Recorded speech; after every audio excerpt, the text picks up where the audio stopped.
Welcome to the Eye on Autism podcast.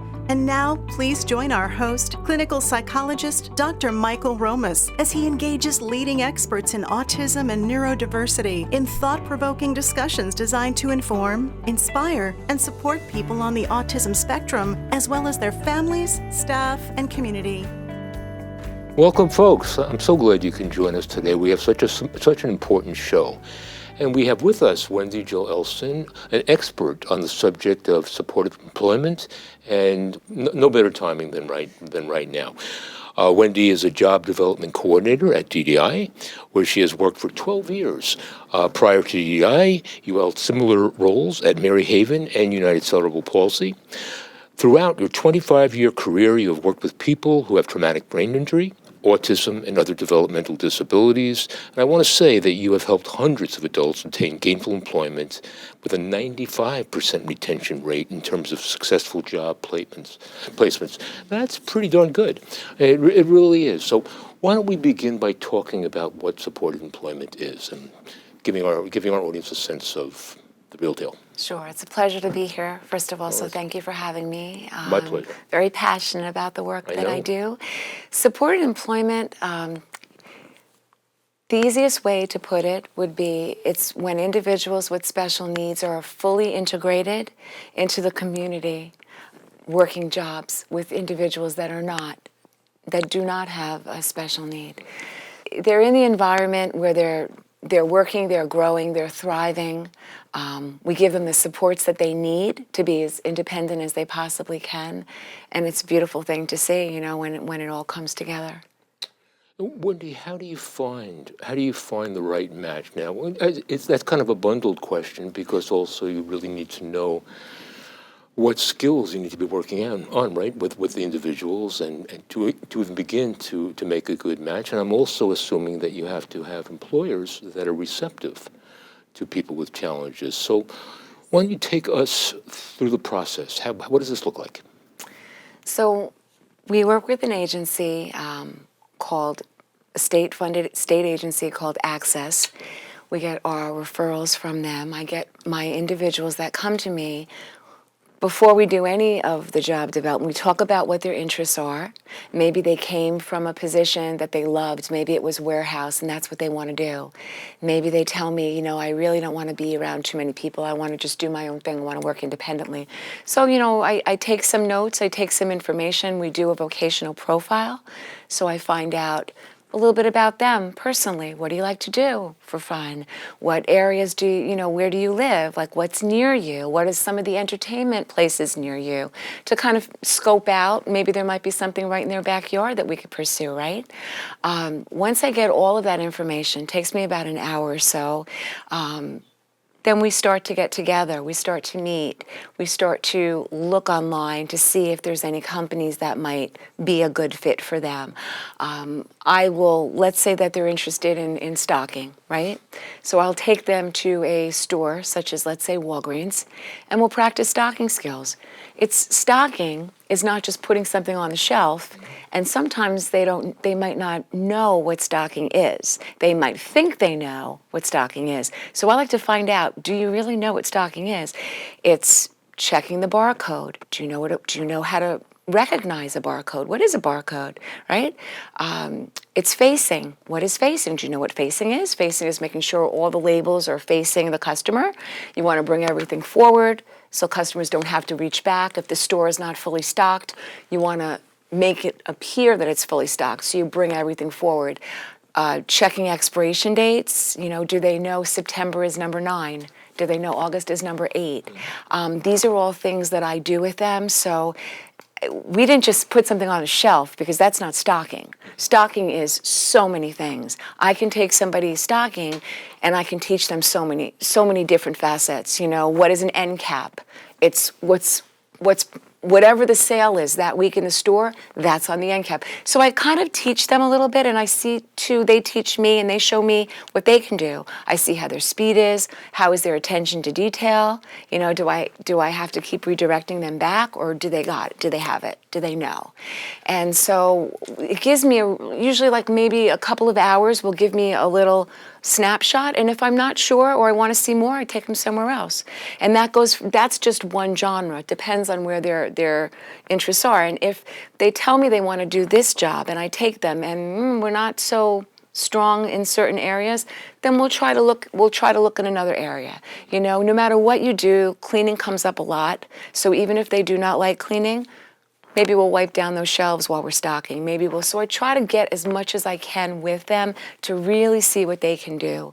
And then once I have all that with the vocational profile and I spend time with them, I get a feel. I kind of find out what their passion is. Sometimes it's intuitive. I see what lights them up.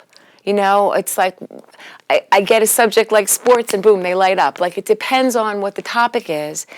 And it's listening to those things. I find myself, Wendy, smiling a little bit on the inside, because up until this moment, I thought that I knew what stocking was, and I realized there's much more to it. I imagine everything you do with our guys has to begin with a task analysis, and I think that's what I'm hearing a little bit, breaking down all the steps. So something that seems really simple and straightforward really isn't once you look at all the steps. And I think you said that everything begins also with a vocational profile, which is kind of an assessment. I think you said it was an hour. What does that look? What's included in the profile? It's background information about them. What are some of the places they like to go to? Do they have friends that do they have a circle of friends? Do they belong to any special organizations? There's different places that our individuals go to try to socialize. It might be an internet, it might be a cafe that they go to. It just gives me ideas about them, It gives me more information. I just need like little pieces, and then I put that puzzle together. And also, it's networking as well. But the vocational profile, it's their information. Who do they live with? Where, what do they do for their free time? What are their hobbies? What was their favorite, most memorable experience? What was something that they did in the past that was very special to them? It's a lot of information. I don't use all of it for the job development, but it's better to have more information than less. Well, let's spend a moment and just think a little bit more about the people that we're finding jobs for. Are we seeing multiple challenges? Are we seeing cognitive challenges, exclusively physical challenges, mental health challenges, or a combination of everything? So who are we supporting? The individuals that I have that come to me, they're mostly on the spectrum. It's that connecting the sentences. It's, we do the interview skills and they'll give me one-word answers. So it's getting them to draw me. I call it draw me the picture. Explain to me what your last job was like and let me feel like I'm there. I want to feel like I'm a fly in the wall. I'm there with you. Explain to me. Draw me the picture. Remember, I don't know. I just met you. I don't know that much about you. Tell me. Draw me the picture. I have individuals that are very sociable, that have great personality. I have some individuals that are more quiet. They're more reserved. It's kind of, I have to draw it out of them. Self-confidence is a thing that I see a lot, building that self-esteem. A lot of the individuals, maybe they've lost a job or maybe they've been employed for a while, they're depressed, see a lot of depression. Self-confidence, these are all tools these are all qualities I see in the individuals that I work with. I also see a lot of creativity. I have some very individuals that can draw like nobody's business, that can create things. Some intellectual disabilities. For the individuals I work with, it's mostly like anxiety in terms of the behavioral, it might be not knowing that I'm wearing something that has a stain on it, and they may come and meet with me and we have to say, well, next time you come, do you have something, just check do you have something that's maybe clean? Could you maybe, I didn't have a chance to do the laundry. Can you maybe make sure that you do the laundry, I don't know how to describe it, but the individuals are mostly on the spectrum that come to me, but everybody has their own challenges. Actually, you're doing a nice job of describing it, and I think the field is really just wrapping its collective head around the fact that people can be on the spectrum and have multiple other concerns and challenges, and I think that's what you're addressing as we speak now. And cerebral So, palsy too. oh, absolutely, Yeah. absolutely. But especially the mental health challenges that you're Yes. referencing too, Yes. because they often go together. It's hard to Yes. imagine that people on the spectrum may not also have, forgive the double negative, but also have mental health challenges, specifically anxiety, mostly anxiety. So you're looking at that and you're trying to make a match. Can you give an example of somebody who maybe came to you with anxiety and you had to not only, perhaps you had to talk them through it as well as check and evaluate their skill set? What did that look like? And given your record with tremendous success, maybe you could talk about how the outcome of that. It's a very common factor, just like the self-esteem Yeah. that we need to build upon. I think the anxiety goes away when they find the right placement because the confidence goes through the roof. And I see a transformation. There was one young man that I worked with. He wanted to do carts at a supermarket, and he did it. I worked with him on interview skills. I couldn't get him to project his voice. He was, I had to really work on, I can't hear you. I would stand across the wall, I can't hear you. Like, I really drove him crazy. And then finally, somebody like, just say it, and I'm like, that's great. He's like ready to clock me. But like, when we went on the interview, he was blah, blah, blah, blah, blah. Like, I was like, I don't even know who this is. Like, he was nervous and he had anxiety. He got the job. They loved him. He was great. It's practicing. It's. I think the anxiety sometimes not knowing what's it going to be like when I have a job. What is it like? It's getting them. It's going through the process. Okay, we're going to do an application. Have you ever done an application before? This is what we need to do. We need to fill, your address, your information. What are some of the jobs that you worked before? We go on the computer, and the more that they do it, the less anxious that they get. I don't, it's a tough question because it is. It's just universal. Anxiety is in almost every individual that I work with. Oh. Anxiety to get the job. It's just I got to get a job. And then mom and dad sometimes mean well, but sometimes that becomes... What I'm hearing as you speak, what I'm hearing, which I'm appreciating, by the way, is that part of the success seems to be about rapport building. And I think for people to shine, maybe you'll agree with this, there has to be a level of comfort. I can't imagine that you could put demands on a person or give that feedback unless that person feels good in your company. And what I'd like to hear from you a little bit about how you build that trust with someone you're working for who's now going to be in challenging settings. I ask them to be honest with me. Mm-hmm. Don't be afraid to tell me if we're talking about, are you a morning person? What kind of hours are you interested in working? Don't tell me what I want to hear. Don't tell me 8 o'clock. Don't tell me 9 o'clock. If you really don't want to work on Sunday, don't tell me you could work on the weekend.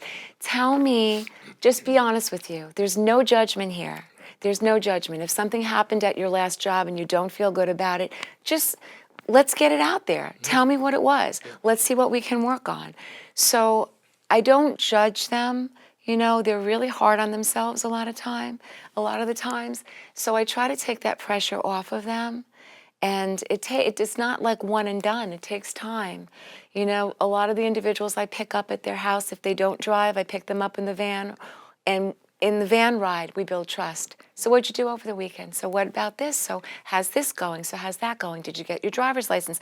I try to get them to let their guard down, to talk with me, not just as a job developer. I mean, I'm the professional, but be conversational with me. Tell me give me some more information. Tell me what you've been doing. Tell me, I just try to get them to open up, but I don't judge them. I let them know I'm not going to judge you. If you tell me something you did that wasn't good, I'm not going to judge you, but I might advise you next time. You didn't give notice at the last job you had. Next time, if you're going to leave a job, you might want to give them 2 weeks notice. You don't want to burn those bridges. I try to teach them lessons. Well, let's take that same consideration, which I really do think is probably essential, and moving now to the employer lens. How do you encourage them or facilitate trust on that end? Because remember, they're not necessarily coming with the same affinity or skill training that you're bringing to the equation. How do you approach that with an employer, and also how do you sustain or maintain that rapport that now this person has to have and generalize what they've had with you, right, to a work setting? Well, I think it's really about what the employer is looking for, right? It's not, I think when I started in this field, it was, I got the perfect person for you. But maybe I don't. Maybe that's not who you want, right? So what are your needs with your company? What is it that you're looking for? You know, and then when I find out what that company is looking for, then I can think, who do I have that would be somebody that could do that job? Sometimes if I'm not sure, if the employer's not sure about something, we'll do what I call a work tryout. And I will get them to say, if I can get their permission and they're comfortable for me to bring somebody into the work setting, can we try out the position? Can I bring somebody for an hour or two? Now, you might look at that as, oh, we're taking advantage of them, but you're not, in the sense that you're giving an individual an opportunity to see if they like the job. Maybe they don't. Let's see. Maybe they think maybe they can't do it, but maybe they can. And a lot of those work tryouts that I set up, they wind up becoming a success story. And sometimes it also gives that employer a chance to see what they can do, or I will get their curiosity on the phone. I've done a lot of, I don't like to say cold calling, but I have no qualms with picking up the phone. You know, I have a lot of enthusiasm for what I do, and I think from working in sales, if you believe in the individuals you're working with and you believe in them, people are going to see that, and they're going to believe in you. If you don't believe the individual you have can work, and you don't believe that there's something that they can do, the employer's going to see that, right? Like, they're not going to, I get them to believe in me enough that they want to meet the individual and they want to see what that individual can do. And when they see them in person and they do it, a lot of times they're just sold. That's kind of what I'm asking. I think that one of the challenges that occur to me is that you have to reconcile what could be conflicting interests. I mean, the employer wants somebody that's going to fill a space and fill a job and do it well, and ideally do it at a cost that could potentially save his money. And your interest, and probably my interest, is to maximize somebody's potential and find an opportunity in the working world. For somebody who really has often significant challenges. So there's that other person who's going to do very successful in the corporate world and is at, a completely different side of the spectrum. But we're talking about somebody now with significant challenges. So your role is interesting. You have to reconcile that. So how do you introduce that? And how do you even that out a little bit? Assuming that I'm right, that those interests can conflict. Well, hiring somebody, and I don't know if this is your question, so let me know, but when you hire somebody with special needs that has differing abilities, if you want to put it that way, you're getting an individual. Now, there are exceptions, okay, to the rule, but for the most part, you are going to get an individual who is going to stay with you. That's true. It is going to, it's going to save your company. It makes good business sense. It's going to save your company or your organization money. How many times do you have to hire and rehire? Somebody leaves, somebody's here, how are you doing with your turnover, I would say? Do you want somebody that's going to stay with you for the long term? Because something that I've noticed throughout the decades and through the years I worked with these individuals is they have this fire in their belly. Because maybe throughout their life, they always felt they have to prove something because they have a special need. And maybe people have doubted them. And maybe they've always felt like they have to push and they have to push. So they want to prove to you that they can do it. And I think that is the most incredible thing to see. It's the determination. It's the persistency. Yeah, they might need a learning curve. Maybe they may not get something right away. Maybe it might take a little while. But the investment that you take, and of course we also have job coaches that support them, so that's going to also help the employer. The investment that you make is going to pay you over 10 times because that person is going to be the one that shows up in the blizzard, in the bad weather. When your staff that doesn't have special needs calls out sick all the time or they're not there, guess who's showing up? Yeah, they're the ones that's going to be showing up. Again, there's exceptions to the rule, but I've seen it time and time again. And I told a story recently where there was a young man who used a bus service. It's called Suffolk County Assistant Transportation, SCAT for short. And it was a snowstorm. He took the SCAT bus, and I had placed him years ago, and they still had my phone number. So I get this phone call on a Saturday morning. There's a blizzard, and it was something like, I don't know if it was King Cullen or I don't know, Stop and Shop. Employer's like, hi, I have so-and-so here, I have so-and-so coming in, and I just want, this is the only number I have. Can you just let him know, please, not to come in because it's so bad out? And then during the conversation, he's like, you know what, never mind, he's here. So that's what you're going to get. You're going to get, because that job is everything. It's not just a job. It's proving that they're independent. It's proving they can do it. It's giving them that, like, that's what a lot of these individuals, that's what they live for. That's what they want. They want to show that they can do it, and they want to do it for themselves. A lot of these individuals, they want to get married. They want to have their own apartment, just like, we do. They're no different than me and you, and they have these dreams, and No, I don't know if that answers your question. It actually does. Actually, more than answers. It's good business sense. And plus other companies that see somebody working in a store, other business owners, no business owners, and if they see that you've given an opportunity, not, oh, I feel sorry, let me give them a job. No. You don't, our individuals, they could work for whoever they want to work for. So I tell my individuals, when we go on an interview, you're also screening that employer. We're not desperate, If it doesn't work out, then there's another place we can look at. But, we don't have to come from this place of desperation. And employers shouldn't be hiring somebody because they feel sorry for them. They should be hiring them because they have a need, and this person can fill it. Well, your response does answer the question. It also furthers the dialogue a little bit in a very nice way, because what I'm hearing there is that they're not necessarily conflicting interests, not by any means. That the employer will get somebody with an enormous amount of heart and loyalty and perhaps endurance, right? And which is really worth that extra training that person will really need. So it's kind of, if I'm getting you right, it's kind of win-win-win if it's introduced in the right way. You mentioned job coaches. Let's talk a little bit about the role of a job coach and what kind of training a job coach needs. Sure. A job coach should have patience.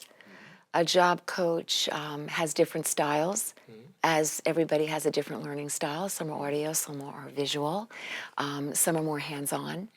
A job coach a job coach is the glue, if you will, that really holds the placement together. Yeah. I go through the whole journey, all of the preparing, the resume, the job skills, the interview skills, the placement, the job match, testing them out, all of that. And then they go to the job, and the coach comes to meet them. And they see, could there be a faster way for this individual to do something? This individual's doing this, that they're making it a lot harder, but I think there might be a strategy that can make this easier for them. Oh, is this person... they basically will look for shortcuts to help that individual. What can make them maybe faster on the job? Are they forgetting things? Hey, you know what? Do you have a cell phone? Do you use Notepad? Do you use that feature? Maybe you can put your task list into your cell phone. If some of my individuals have trouble telling time, so maybe they can work with them on setting their watch or their cell phone, if they have a cell phone, with when they take their break, so that it will go off, and it will go off when it's time to take the break, and then they'll know when to come back. So they will, maybe they need an accommodation. Maybe that person might need a built-in break. Maybe they only work 4 hours, and when you work 4 hours, there's no break until after. You gotta work 5-6 hours to get that break, but maybe that person has anxiety, they need that little break, so that the job coach might advocate for that. I usually advocate as a job developer before the placement, but the job coach might do that too. Maybe that individual's on the shorter side. Maybe they need a step stool to reach that shelf and they're struggling. So maybe, hey, can we, the job coach is there to make, they're not there to do the job for the individual, but they might have to model it. If it's a factory job, they might show them how to put the box together or whatever it is that they're assemble, whatever the item is. And then they'll show the individual, and then the individual will do it. And then they continue to do that until the individual gets it. But the job coach gradually fades out because the whole point is for the individual to be as independent as possible. The job coach might prompt someone if they're losing their focus. Okay, come on, remember we're doing this. What are we doing? They also, it's not giving the individual the answer, but it's asking them the question. For instance, this doesn't look quite right to me. If the coach was to say to the individual, what do you think that we could do better here? Like if the shelf is like a mess and they didn't quite fix it. Does this look right to you? Does this, leveling when everything's all lined up, what doesn't look right to you? And then see if they can figure it out. And there you're teaching them problem-solving skills. You want to empower them. You want to give them the tools. You don't want to let them know you're always going to be there, because you're not always going to be there. Of course and not. the natural supports come into place with that. I want to throw out a really, I think it's an unlikely scenario, but maybe it's not. But I'm curious, and maybe the audience will be as well. Have you ever had a situation where somebody who was being supported graduated into being a coach? In other words, it's so experiential, and the job that person was being taught was so aligned with that. Did you ever see that kind of evolution, or is it altogether unlikely? Not exactly like that, Right. but I have seen individuals become coaches to other employees. Good. That's on the same line. Yes. Yeah, same vein. Mentoring. Yeah. And it just blew me away. That's just what I wanted to know. It just puts a big smile on my face because, that's just taking their world to a whole nother level. Well, doesn't it also evidence that we are on, if you will, the right track, that this was strong enough to affect now 2 lives? So this is kind of really interesting to me. So I thought when I asked it was completely unlikely, and it really has happened. There's some wonderful companies out there that have their own mentoring programs, like Target, to name one, where once you have the job coach come into the company with the individual, they also pair that individual with like a partner or a mentor or a coach. They have their own coach like that works with that individual, so they're kind of like their buddy, because that person is starting, let's say, their first week of work, and they're nervous and they're new. Think about when you started your first day. You were nervous, right? You feel geeky and I don't know what to do. Yeah. They kind of make them feel at ease, and even though the coach is there, they're kind of like shadow, and that mentor will they teach them, this is what we do in the store, and this is and they kind of become there for that first week. Right. And it's a great program, and it builds rapport and trust. And a lot of our individuals, this is the first time this might be their very first job, and they don't know. They're learning about the work culture and what it's like, and everything is all new. Well, I would be remiss if I didn't ask you to speak to one of your favorite success stories. So what comes to mind? I know there are many. I know that your retention rate is amazing. Thank you. But truly, what comes to mind when I ask you to talk about maybe 1 or 2 people that you really particularly feel good? I know there are many, but people who you really feel good about. Yeah, I was going to say, how much time do you have on the show? Not enough for you, but not enough. But it's really, they're really the star. I'm guiding them.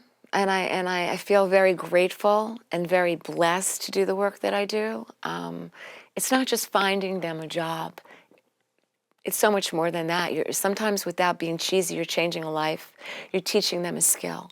But back to the question that you just asked me, there is an individual that as a job developer, I'm always thinking. My hours are certain hours, but I'm always thinking. I'm always looking for opportunities. I always keep my eyes open, keep my ears open.